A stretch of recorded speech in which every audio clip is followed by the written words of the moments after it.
гэрэл.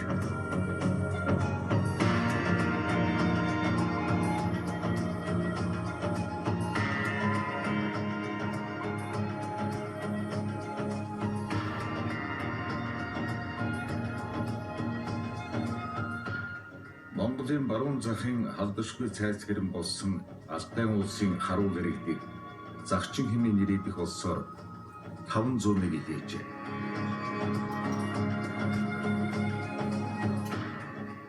Зүүн гарын хаант улсын Галдан Бушигт хаан 17 дугаар зууны далаад оны ихэр ойрдын тайч нарын эзэмшил анги бүрээс ирэмгийн дайчин ирсэн буй цөөн тооны албад бүргийг татан гаргаж нэг отог болгон улсынхаа зүүн өмнөд эрен хавиргын газар хил харгал зуулан суулгаснаар Загчин отог анх бий болсон түүхтэй.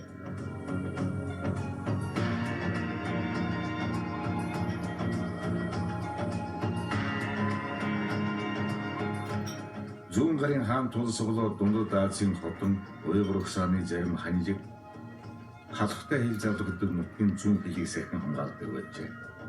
Загчин зэргүүдээс манж нар ихэд айдаг байсан тул тэднийг захын чонд хэмээн нэрлэж ихэд цэрвдэг байлаа.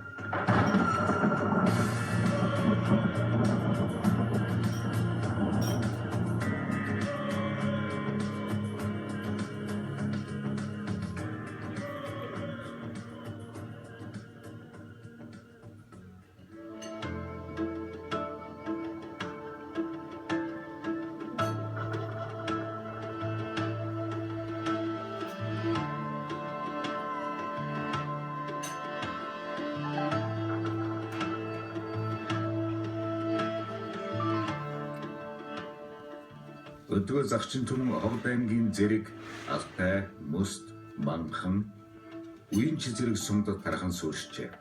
Зэрэг сумын Загчин ард Хамбаатар, Жаргалан, Бомбод, Сутай хэмээх дөрвөн их хайрхны дунд орших Алтан тээлийн хүндэд нутаглаж өөрийн амьдралын өвөрмөс хэв маяг болох нүүдлийн малж хуйрхлэх зан заншлыг хадгалан үлдэснээрээ устдасан онцгой юм.